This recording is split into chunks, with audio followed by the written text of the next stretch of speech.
The Cowboys and Coffee podcast is coming to the end of the season.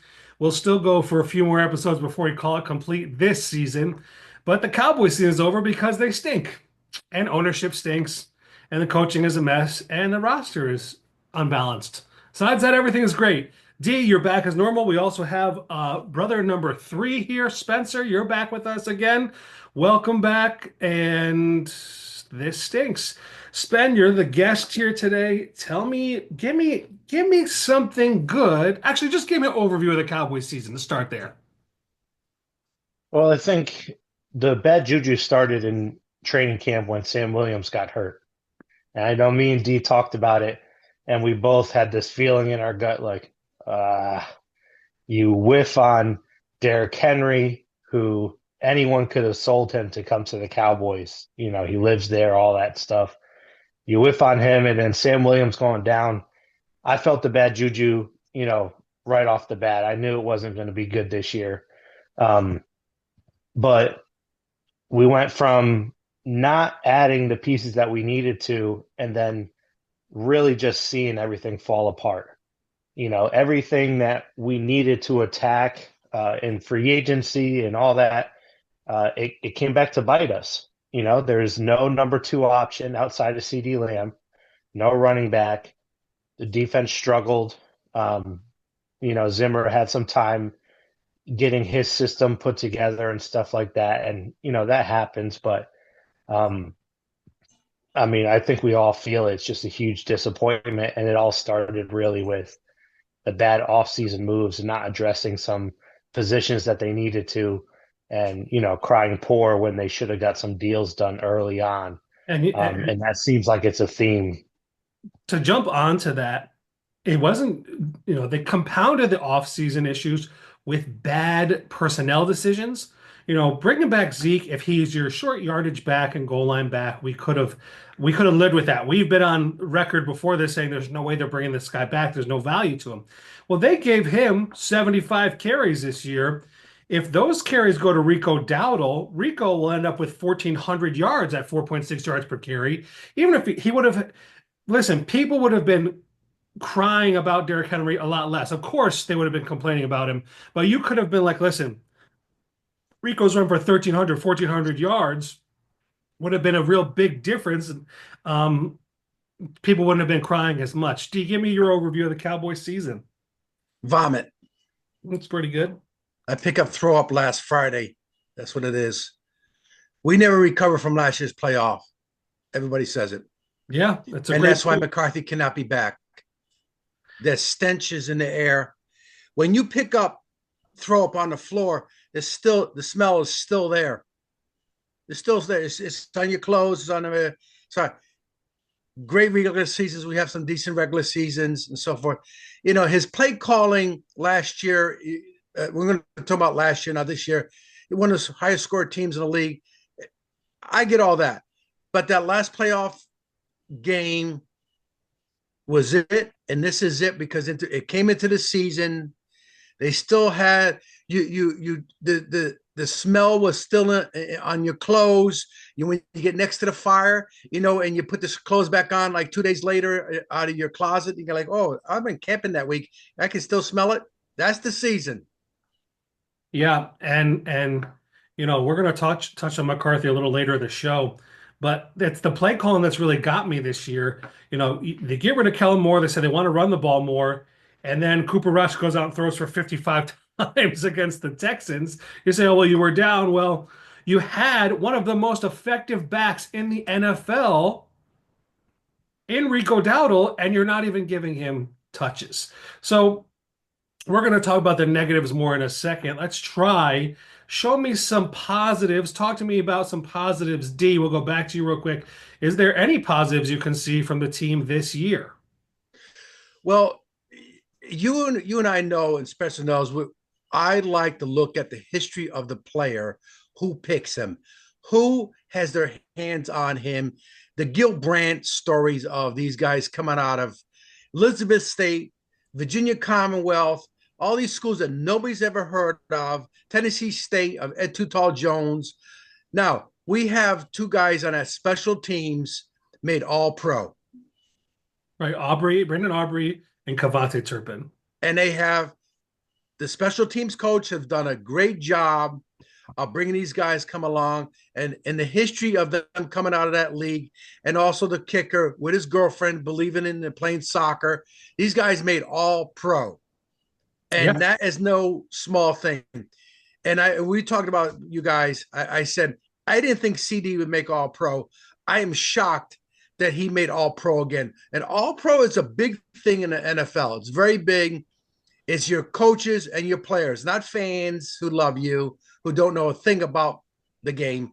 These are co people on other teams saying he's the best. Second team is all pro, by the way. That's all pro yeah. status. I mean, listen, CD went out, got 101 catches, 1,194 yards, 6 touchdowns, and missed the last 2 games of the year. And he was out there playing like a dog. We had talked earlier, I said he's going to make it. Like, I don't know. Well, it helps that they have 3 receivers for first team and 3 for second team, but he was there, and his voting numbers were there as well.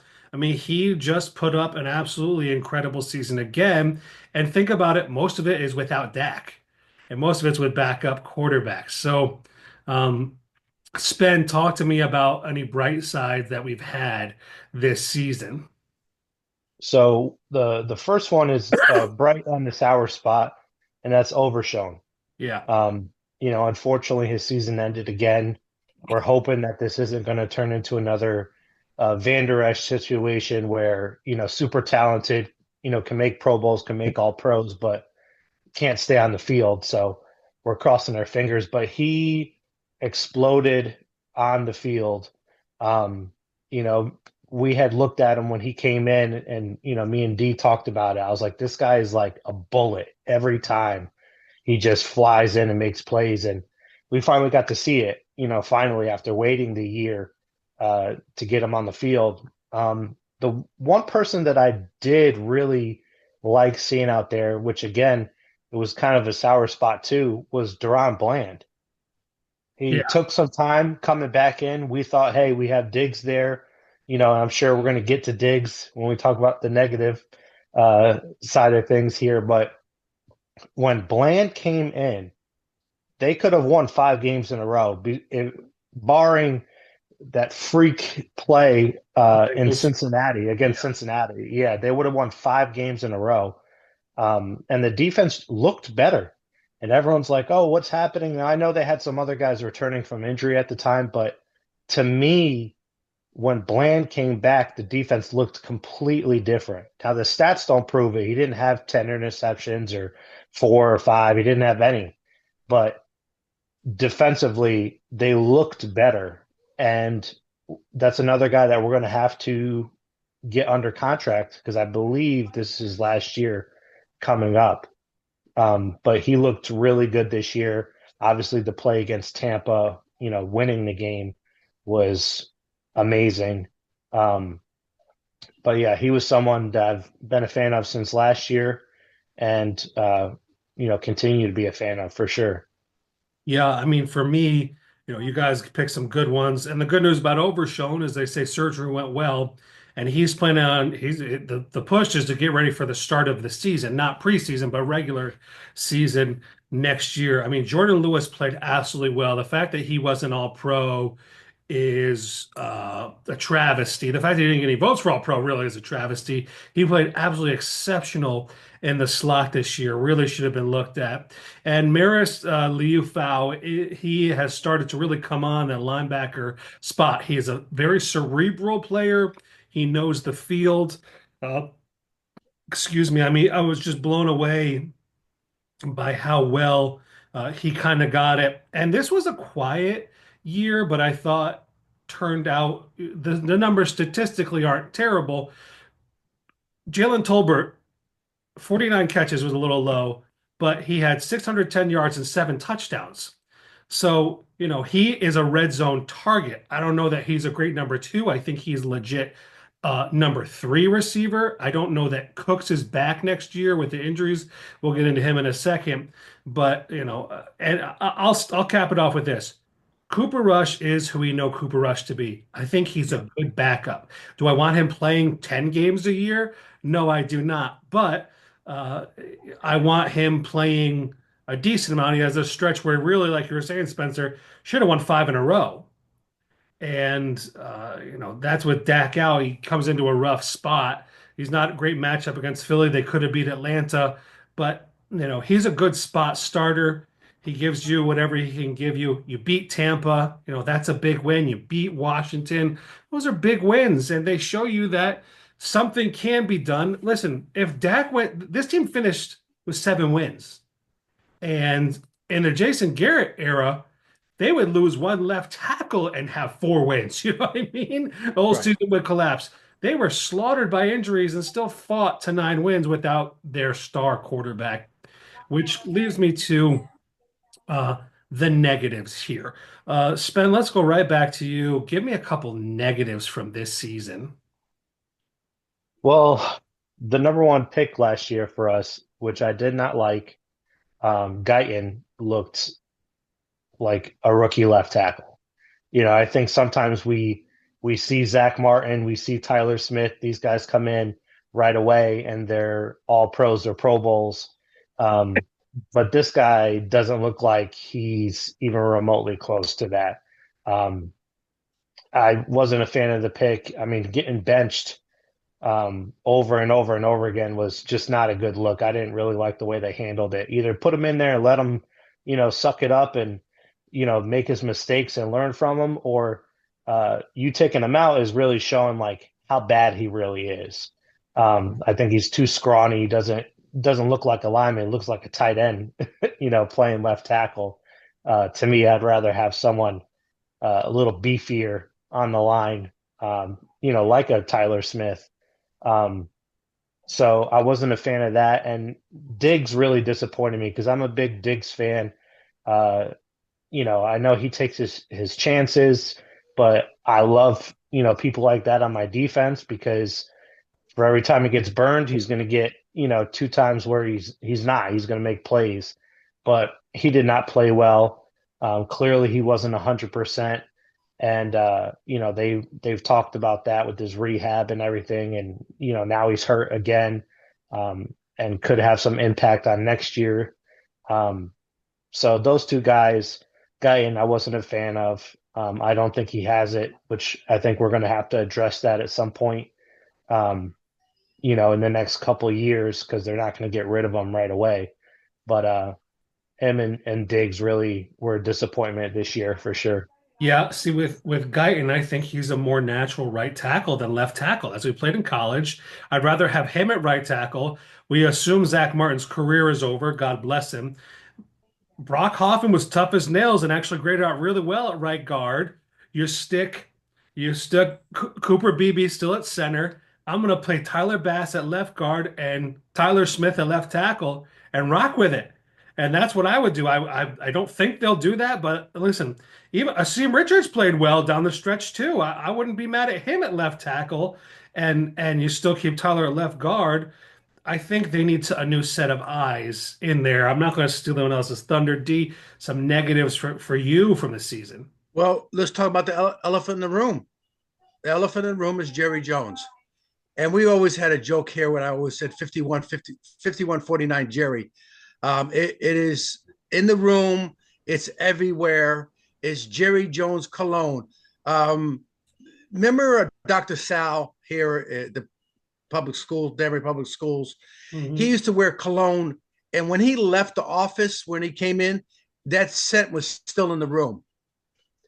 And you have that cologne all over. Jerry is ruining this team, this organization. We have bad history now. It's bad history. We have bad history now.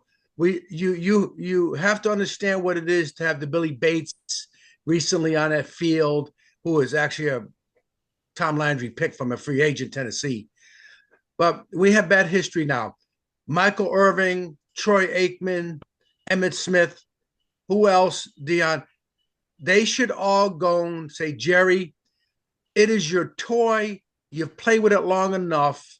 It's time to step back and get Will McClay, run it as the general manager, and show up in your glass bubble there and root the team on. Get the frick out of the way period. Yeah, That's the elephant in the room. that's true. Simple as that. Those guys, Aikman, Michael, Roosevelt, Riley, all of them. Go to him, get them sons, because the other son that has nothing to do with it. He just has the benefits of the team. Get out, get Yeah, out, and get some people in there. I had talked That's it. about That's before. it. Those guys got to do it. Yes, the decision making, and you wonder what's the decision making going on. The idea was, oh, Trey Lance is going to start the last game of the year, and you're also screwing Cooper Rush out of a $550,000 bonus. And Jerry's like, oh, I didn't know that. You're the GM, so it's either gross incompetence or you're lying. So which one is it? It's either your GM doesn't know what's on the line because the other teams all know. When the Bucks have the chance to feed Mike Evans the ball, they're throwing him the ball every chance they can get. He needed 5 yards. They're throwing him. They're getting everything they can to get him his yardage the last few games to get it to him, and that's common for a lot of people around the league. Geno Smith got a lot of bonus. I think like $6 million in bonuses the last game because of stuff he did. What is going on here? Also, a negative I saw this year. Jake Ferguson did not play well. 59 catches, 849 yards, zero touchdowns. It's like when Dak left, he checked out and Okay, how many touchdowns? zero. Okay. And, I preferred watching Schoonmaker out there. Schoonmaker was there fighting, and he's a much better blocker than Ferguson. Ferguson's blocking fell off too. So I'd much, if Ferguson, he's going to be up for a contract soon. I'm sorry, buddy. I'm fine rolling in with Schoonmaker, Brevin Spanford, or whoever else they could pick up this year and draft another deep tight end draft. And really, this offseason, the Cowboys talked a lot about some of these guys coming in. We talked about Tyler Guyton, Kalen Carson. We're like, oh, well, he's got to step up. Bland was out, Diggs was out. He did not play well. And we thought in the preseason, he's going to step up and do something. Yeah, I thought so. I was on record for that. Marshawn Nealand, not one sack from Marshawn Nealand. Now, I understand not every rookie is going to come in and play well and do all these great things, but uh, there were snaps to be had, and they didn't take advantage of them. So that was my big problem with some of these guys. They just weren't playing up to speed. You got Micah Parsons missing 4 games and still ends up with 12 sacks. You know, we're talking about there's guys who are coming in and still working their tail off. Tyler Smith is still an excellent left guard. They're working hard, and he's taking the leadership of that offensive line, and they improved, I thought, as the year went on. But there's other guys who did not. There's other guys who didn't do well, and everyone who was like, "Oh, Zeke's." There were a lot of guys on Twitter talking about Zeke going to be a difference maker and all these things, and he's gonna do so much. I'm like, guys, are you insane? Zeke was washed 2 years ago, and by the way, he signed with the Chargers. He's inactive as the time of this recording. There's 2 minutes left in the fourth quarter, and the Chargers are going to lose to Houston. They're down 32-12 with 2 minutes left in the game. So Zeke's going home. There ain't nothing for Zeke. Listen, his career is over. God bless him. We love Zeke Elliott. We love him. Yes, we did.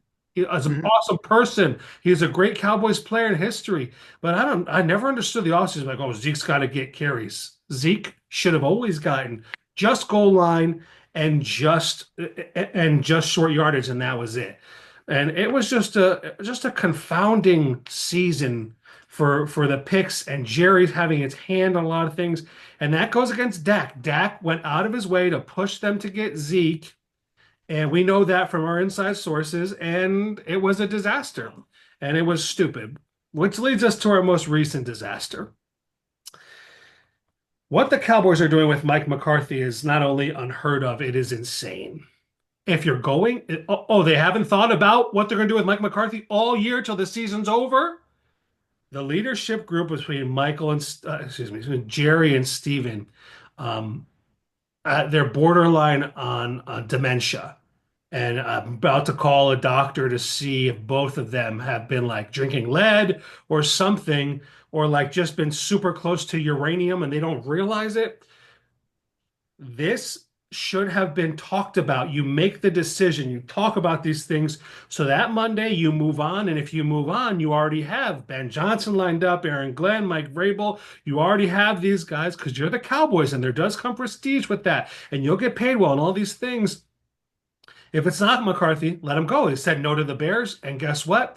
It's Saturday evening. It's about to be Sunday morning, and they still don't have it. And they've got a couple more days to figure it out. One more day, I believe the 12th is the last day they can exclusively I negotiate think with it's 14th. I think it's the 14th. It's the 14th. 14th. It's 14th. Tuesday. It's Tuesday. Right, Tuesday. So they have a couple days, 3 days to figure it out. And if not, then they look really dumb, especially if McCarthy goes and gets the Saints job or the Bears job, and the Cowboys are left with their hands out. Like, what do we do? Spen, I'm gonna go to you. What's your take on the McCarthy situation? We've talked about this quite a bit. Uh, Would you I'm bring it not a back? fan. No, I wouldn't. Listen, Gerard Mayo was cut an hour after that game, week 18. An hour. And they saw him for one season. One season, and an hour after week 18, he blows the, first number one overall pick. An hour later, they're like, "We love you. You're, an all-time Patriot, but you're out of here. You're gone." Jerry's doing the same exact thing that he did with the contracts with CD and Dak, which is drag it out, so everyone talks about us over and over and over again. And Jerry sees that as success. Jerry, Geriatric Jones, we the fans are telling you that is not success. No, Winning Super Geriatric Bowls. Jones. Geriatric Jones hits. We are trying to tell you Super Bowl wins is success. We don't care about everyone talking about us. Actually, when you're not at least winning 12 games, it's super annoying. At least the past, 3 years prior, we were winning 12 games a year. You could be excited about it. You could beat a Philly team in Philly and, stuff like that. Like we can be excited, but when you're not winning the 12 games, all those mistakes and all the aggravating things, they really just aggravate you even more. But McCarthy, he reminds me of Jason Garrett, but with a little bit more, coaching experience and success somewhere else before. So let me So, play and devil's advocate here for you. When Dak is healthy, Mike McCarthy wins 12 games. And when he's not healthy, he doesn't win 12 games. Um, and we've seen in the past where the defense wasn't acceptable, where they had Mike Nolan, they fired him and got a good D coordinator in Dan Quinn. Would that buy you any? Does that have anything in the bank to say, well, he's gotten, when Dak is healthy, he has gotten 12 wins. And yeah, they lost in the playoffs, don't get me wrong. They beat the Bucks a couple years ago. I'm not suggesting this is good enough, don't get me wrong. But does that buy him anything in your eyes? Because he has done something. listen, when you have a team like Philly in your division, it's going to be hard to win the division. So we're always looking at wild card games, right? So lower seeded wild card games against higher seeded teams. When he has played these higher seeded teams in the playoffs, they have come out flat. They don't look good. Tampa Bay was on their last leg. Baker has revived them. He looks great. Super happy for him. But they were on their last leg. They weren't going to do anything. Brady was ready to get out the door. Dak had a great game, but you play San Francisco and multiple times you blow it. And not just that, it's the clock management too. It's just been really, really bad with how they've handled it, even in crunch time in those playoff games, but they always come out flat. And again, this is the same MO that Jason Garrett had. They would win games in the regular season, the playoff game, they would come out flat. And in the second half, they try and mount a comeback. So something's not right here. And to me, I'm seeing the same thing that I saw for a decade with Jason Garrett. You just put lipstick on the pig and you're still, not wanting to call it a pig. But I don't want someone like that. I want to go with the same trend that's been happening where you get a younger guy like a Ben Johnson, someone who comes in maybe from college to kind of inject some youth and some creativity and some excitement into the fan base and to the team, and just be done with this. I don't want to go through another decade of Jason Garrett 2.0. And that's really what it is. They're both vanilla and they're not going to win the big games. Yeah, I hate to agree with you. I don't hate to agree with you, but I hate that we are agreeing on this point. D, your thoughts on Mike McCarthy? Oh, I'll give you right back to has it started from day one with McCarthy. He said to Jerry, he sold Jerry because there was only one interview. Jerry interviewed him and he hired him right away. He told Jerry he learned his lessons. He learned a lot. No, because the playoffs speak for itself. He didn't learn a lot. He didn't learn a lot. And I told you guys, I said, listen, we're going against the Green Bay team. If we lose 30-28 or we lose 13-10, at least there's that one side of the ball. Those losses were on the head coach. On the head coach. Forget about regular season because we haven't regular season is regular season, and playoffs are when it counts. We haven't been to an NFC championship. Zach's age. All right. I don't know. When Zach was born. Then that speaks for itself. He didn't learn any lessons. Spencer and I went over the running back situation, the running game. The running game is secondary, thirdary, whatever. They in got rid of Green a good Bay. Yeah, Pollard in Green when he was talking about Green Bay. yeah. They had a couple guys 1,200 yards, but it's there. It's not part of the function. And then when you get into the playoffs, one thing is taken away from you, and then you're done. And from last year, that playoff game to this whole season when everything went on, it's just time to move on. We're not going to go anywhere, unfortunately, until Jerry leaves. So you can bring in Lombardi, and as we know, somebody told us Belichick would never think about coming there. Cowher would never think about coming there. Sean Payton wanted to come there, and they burned Sean Payton. He wanted to be a Dallas Cowboy coach, and they burned him with Wade Phillips. Yeah. So we're listen. Me and Mom are going to go down back to Texas. We're going to go to the Texas State Fair. I'm not going to a game. Not going to go to a game. Yeah, I don't Uh, blame you. I mean, McCarthy is a great guy. We know the people play hard for him. He doesn't provide you a schematic advantage. He is playing a football game from 10 years ago, right? Let me be honest with you. I still play Madden '05. That's what I do. I enjoy playing Madden '05. I don't need to play a new game. I play the exact same way. I have fun. I just relax. That's all I'm there to do. Mike McCarthy is being paid millions of dollars not to relax, but to win football games in the playoffs. Okay. Last year was a deep playoff run or bust. They lost in that first round. They ran it back one more time. Guess what? Didn't work out. That's the way it works. It's time to move on. We've been here banging the drum.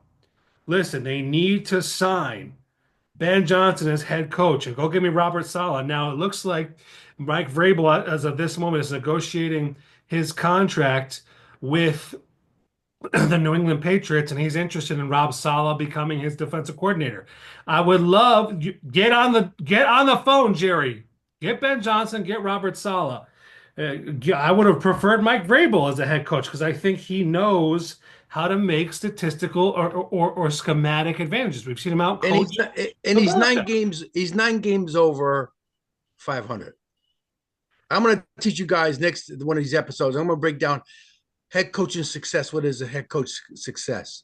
He's 9 games. Remember Fisher? I'm just going to say remember that. But anyways, go ahead.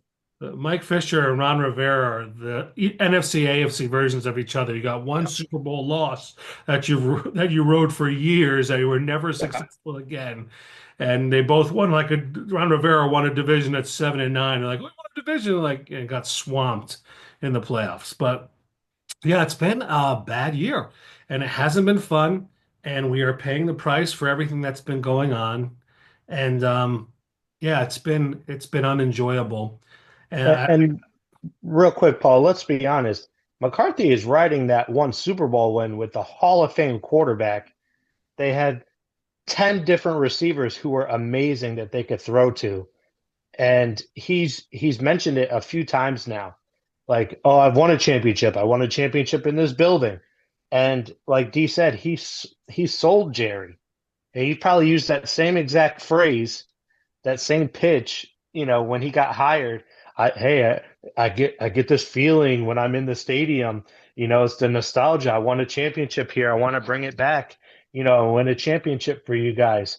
And it's played out. That's how I this married is your mother. I 12 said I years won a ago. championship. Go Yeah, it's ahead. 12 Yeah, years ago, or was it 2010? So we're talking 15 years ago that he Right. won this. And And with one of the again, best quarterbacks ever in his prime.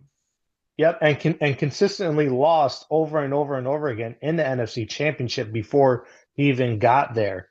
So you had Rodgers, you had Jordy Nelson, Greg Jennings, Donald Driver, all these yeah, guys. that's right. You had Clay Matthews on defense, you had Charles Woodson, you had all these guys, and you consistently underperformed and lost the big I game agree. I and agree. They blew underperformed. Yep, games, yep. They should have been blew on another games. Super Bowl. Yep, At least. yeah. There should have been another one. Just like Sean Payne got ripped off on that Ram thing, Oh he should have yeah. been in another Super Bowl. Insane. That's still the worst Absolutely. no call, I think, in the history of sports. Yeah. Like people complain about Jordan's push off of Byron Russell. Forget it. That wasn't a foul, by the way. Jordan made it. Mhm. But that's the worst no call in the history of sports, not calling pass interference. Guy's not even looking for the ball and levels the receiver. Let's just transition. We have a few minutes left.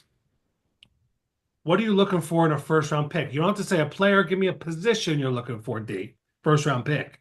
Oh, you're gonna cut to me first, huh? You're at Who do I 12 want? overall. Who do I want? Or The if you have a players player. are the players I want are not going to be there, but I think that the position, right? That's obvious. But the position, what would turn around that team in the first round is something on that defensive line. Parsons needs help, so that's what I go with. I like the receiver end because we have really no second receivers. I'd rather go up front and a D tackle. I don't know any D tackle. The one I went over with Spenser. He's 6'5", 330. He's a monster. He won't go that high, but I like you got to have something on that front because if you don't get control of that defensive line, you're in trouble. Well, there's a couple of guys defensively. I'm going to jump and spin real quick. You got Jalen Mhm. Walker from Georgia, who is nasty. 6'2". He's That's only the one I want. 245, 250, but he would play a lot of off-ball linebacker where he can transition to DM, especially if a D coordinator who can unlock that. Now, not to mention Mason Graham along that D line, who's 6'3", 320 from Michigan, who's nasty. I think he goes top 10. I don't think he makes it to Dallas, but I also wouldn't mind if they pick that number two receiver and go, hey, to Tyrone McMillan from Arizona. Could he drop there? I think there's guys that are going to start to fly up the board. They'll Um, probably go Ohio State receiver. That guy right there. would you, right, Yeah, Emeka Egbuka, would you yeah. take Tyler Warren, tight end from Penn State? A lot of people calling for him. A lot of He's people I saw. nasty. Yeah, he's really good. There's guys who are going to The fly up the problem with board. you have too many signed there, and there's bigger needs from there. But he's such a playmaker. Right. Or a Luther Burden. I wouldn't mind a Luther Right. Burden wide receiver either. I think Yeah. I would pick wide receiver round one. I'd go D line round two, and then I would come back to running back round three. Spend where you lean in with this Can draft. I just finish up? The reason why my point is they're going to tweak the offensive line. Don't think they're not. They're going to tweak that offensive line. They got people to step up to put it, but there's nobody there in that defensive line. There's nobody there. Who's there? Smith, Mazzy Smith, right? You got nothing there. There's nothing there, and they're going to leave Parsons by himself. Yeah, and I don't think we can trust DeMarcus Lawrence anymore as anything more than a No, no, rotational no. piece. Spen? Spenser, It's hard to say what I want them to do because we've just been so used to the letdown. I my gut is telling me they're going offensive line in that first round.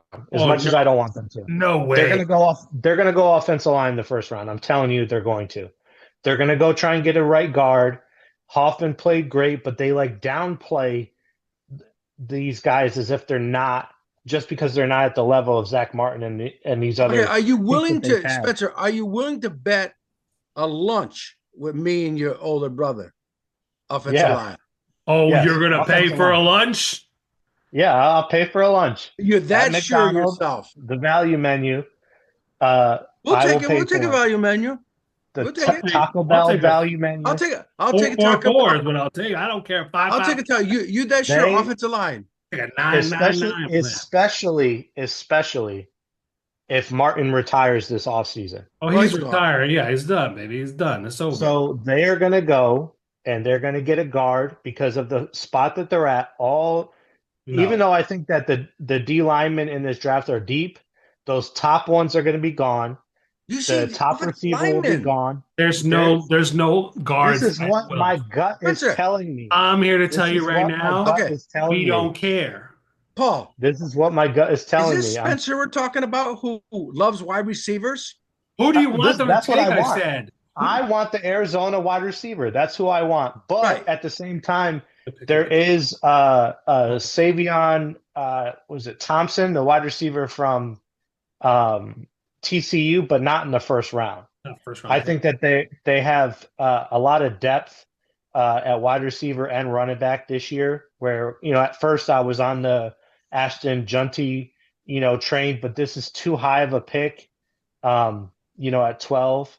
How But about a I would. Costco slice of pizza? That's it. Costco. Paul, you take Costco? I will be Yeah, ready Costco pizza. That's on hand April right for my now. Costco pizza. That's insane, dude. They're not picking a guard at It's- 12. Get cracked. Yeah, they are because they could get the top guard at And 12. who's that? There's Who's the no top guy? top guard to take in the top 15 picks. You're not Prove doing it. that. You're taking It's everything. no Nelson from Prove it. Notre Dame. No, No no. Zach Martin from Notre Dame. We'll see. Listen. There's a minute and a half left. I'm going to wrap up today with this, and you already know what's coming. This year, I personally was in 4 fantasy football leagues. I personally won 4 fantasy football leagues. In the Designated Report one, Make America Great Again, we won. In the Gentlemen's Coalition of Pigskin, Brees be with you, I won. In the Bethany Church League, no punt intended, I won. And in the Cortez Family League, I did it, baby. I won. Have a Merry Christmas. I need my roses. There's a minute left. I need my roses from both of you. Need it. You need your what? I need my roses. I need some love. Listen, 4 for 4? well, it's incredible. That is the triple crown Say it, with Sven. It's the Mount Rushmore. with pitching. Say it. That's a triple crown and winning Cy Young. Say it, Sven. Triple crown Yeah, and Cy Young. congratulations. You won the family league. Yes, I did. Big I won all deal. the leagues. But listen, we're about to end here. Catch us on YouTube, Spotify, wherever you Triple catch your Crown. podcast. Cy Young. God bless you guys. Cowboys and Coffee podcast. We'll see you soon. All right. Love you guys. Talk to you later. Costco. Geriatric Jones. Bye. Sell the team.